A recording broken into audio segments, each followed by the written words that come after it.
एक नाम, कई चेहरे और पूरे देश में फैला आतंक का एक ऐसा जाल जिसने सालों तक भारत की नींद उड़ा दी थी। आज हम बात करेंगे उस शख्स की जो खुफिया एजेंसियों के लिए आप कह सकते हैं एक भूत की तरह था, हमेशा एक कदम आगे। तो चलिए आज उसी शख्स की कहानी की परतें खोलते हैं जो इतने सालों तक भारत के लिए सबसे बड़ा सिरदर्द बना रहा। जरा उस दौर को याद कीजिए, 2008 से 2013 के बीच का वो वक्त जब भारत के बड़े शहर एक के बाद एक धमाकों से दहल रहे थे।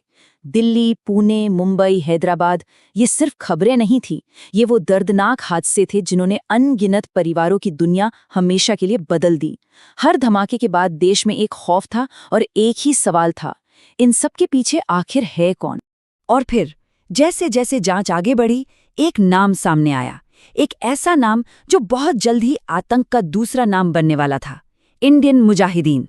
देखिए, इंडियन मुजाहिदीन की सबसे खतरनाक बात ये थी कि ये कोई विदेशी खतरा नहीं था। ये एक ऐसा दुश्मन था जो देश के अंदर ही पनप रहा था, जो इससे और भी घातक बना रहा था। इसकी जड़ें इतनी गहरी थीं कि 2011 में अमेरिका को भी इसे एक फॉरेन टेररिस्ट ऑर्गेनाइजेशन घोषित करना पड़ा। लेकिन ये संगठन तो सिर्फ एक नाम था, इसके पीछे एक चेहरा था, एक मास्टरमाइंड जो भारत में ही बैठकर इन सभी हमलों की प्लानिंग कर रहा था और उन्हें अंजाम भी दे रहा था। वो कई नामों से जाना जाता था, कभी यासीन भटकल तो कभी डॉक्टर इमरान, लेकिन उसका असली नाम था सैयद मोहम्मद अहमद जर्रारे सिद्दी पप्पा। और ये है वो चेहरा जो सालों तक कानून की नजरों से ओझल रहा। तो आखिर था कौन ये शख्स? देखिए, वो कोई छोटा मोटा मेंबर नहीं था, वो इस आतंकी संगठन का आप कह सकते हैं दिल और दिमाग दोनों था।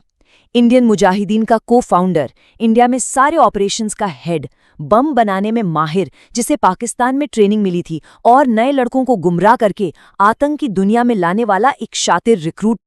अब सवाल ये उठता है कि आखिर एक अकेला आदमी पूरे देश में आतंक का इतना बड़ा नेटवर्क कैसे चला रहा था? उसकी ताकत क्या थी?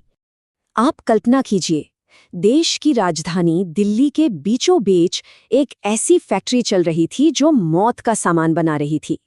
दिल्ली में उसका ये अड्डा सिर्फ एक ठिकाना नहीं था, बल्कि 2008 के दिल्ली धमाकों समेत कई शहरों में हुए हमलों का लॉन्च पैड था।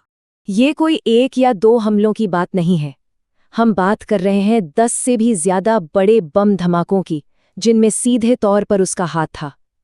ये आंकड़ा ही अपने आप में उसके नेटवर्क की भयावहता और उसके खौफनाक इरादों को बताने के लिए काफी है। शायद उसकी क्रूरता का सबसे बड़ा सबूत उसके अपने ही शब्दों में है। जब जांचकर्ताओं ने उससे पूछताछ की तो उसने कथित तौर पर कहा, मुझे मुंबई धमाकों से तसल्ली है। सोचिए, इन शब्दों में कोई पछतावा नहीं है, सिर्फ सैकड़ों बेगुनाहों की जान लेने पर एक अजीब सा फख्र है। भटकल की ये क्रूरता और उसके बढ़ते कारनामे उसे भारत का मोस्ट वांटेड क्रिमिनल बना चुके थे, और यहीं से शुरू हुई उसे पकड़ने की एक इंटरनेशनल दौड़ जिसमें देश की हर बड़ी एजेंसी जी जान से जुट गई थी। कई सालों तक उसका नाम NIA की मोस्ट वांटेड लिस्ट में टॉप पर रहा। ये बात साफ दिखाती है कि उसे पकड़ना देश के लिए कितनी बड़ी प्राथमिकता बन चुका था। और फिर सालों की इस लुकाछिपी के बाद एक इनसाइडर सूचना मिली। भटकल, जो नेपाल के पोखरा में एक यूनानी डॉक्टर का भेस बदलकर छिपा था, बॉर्डर पार करने की फिराक में था।